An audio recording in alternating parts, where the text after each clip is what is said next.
اب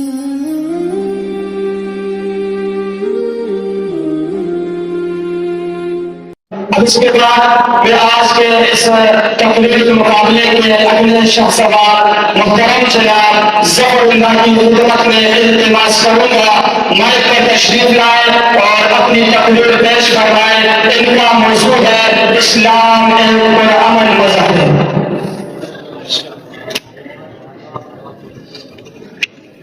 السلام علیکم ورحمۃ اللہ وبرکاتہ۔ الحمد للہ رب العالمین والصلاة والسلام على أشرف الأنبياء والمرسلين أما بعد فأعوذ بالله من الشيطان الرجيم بسم الله الرحمن الرحيم إن الدين عند الله الإسلام وقال النبي صلى الله عليه وسلم صل من قطعك واعف عمن ظلمك وأحسن إلى من أساء إليك صدق الله وصدق رسوله النبي الكريم۔ عالم رویا میں دیکھا ایک ماہ جبی، عالم رویا میں دیکھا ایک ماہ جبی، گوشے جنگل میں بیٹا تھا غمگین و حزین، پوچھا میں نے بے کرے حسن و جمال سچ بتا اپنا پتا تو جن ہے یا پری یا کسی چمتکار و نہال، رو کر وہ کہنے لگا جن ہوں پری نہ خانے ویران میں سے ہوں،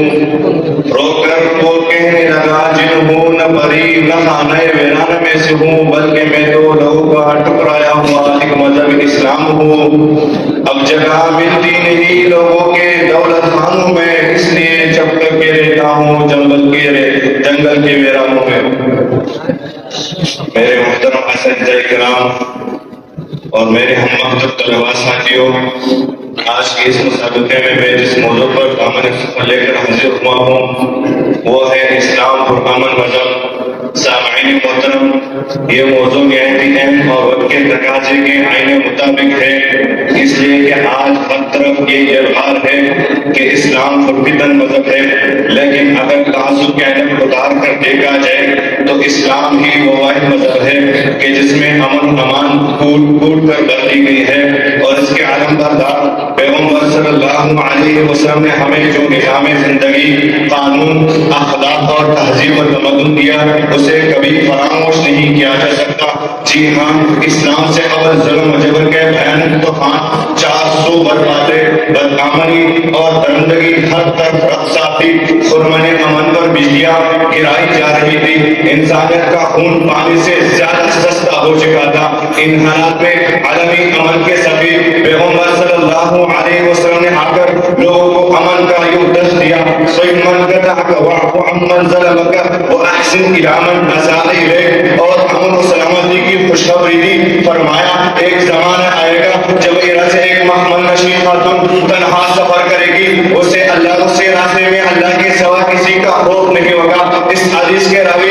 حضرت علی فرماتے ہیں کہ میں نے اس عورت کو دیکھا جب وہ ایرا سے سفر کے لیے اکیلی نکلی، اس نے آقا کعبے کا طواف کیا، مگر راستے میں اللہ کے سوا کسی کا خوف دامن گیر نہیں تھا۔ ارباب المدارس اسلام کے پرامن مذہب ہونے پر فتح مکہ کی تاریخ بھی شاہد ہے کہ اس وقت تمام مشرکین مکہ آپ صلی اللہ علیہ وسلم کے سامنے سر جھکائے کھڑے تھے۔ ان میں وہ بھی تھے جنہوں نے آپ صلی اللہ علیہ وسلم کو وطن سے بے وطن کیا تھا، ان میں وہ بھی تھے جو صحابہ پر ظلم و تشدد کر کے ان کو اندر لپیٹا کر اوپر سے بھاری پتن رکھ دیا کرتے تھے۔ آج وہ سب حضور صلی اللہ علیہ وسلم کے دربار میں سر چکائے کھڑے ہیں۔ آپ صلی اللہ علیہ وسلم نے پرزور آج پوچھا کہ تم کو معلوم ہے کہ آج تمہارے ساتھ کیا ہونے والا ہے؟ یہ لوگ بخار اٹھے کہ اسلام پرامن مذہب ہے اور آپ صلی اللہ علیہ وسلم عالمی امن کے سفیر ہیں۔ اس وقت آپ انتقال لینے پر قادر بھی تھے،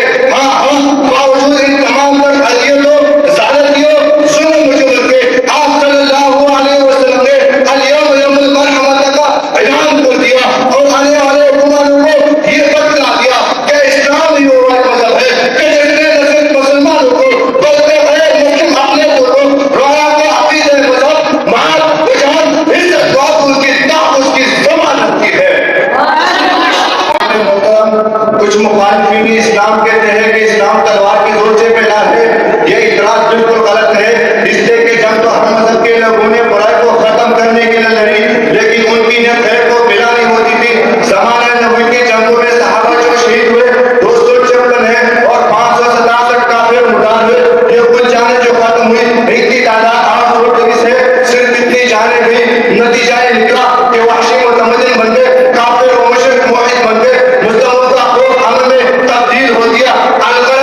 آج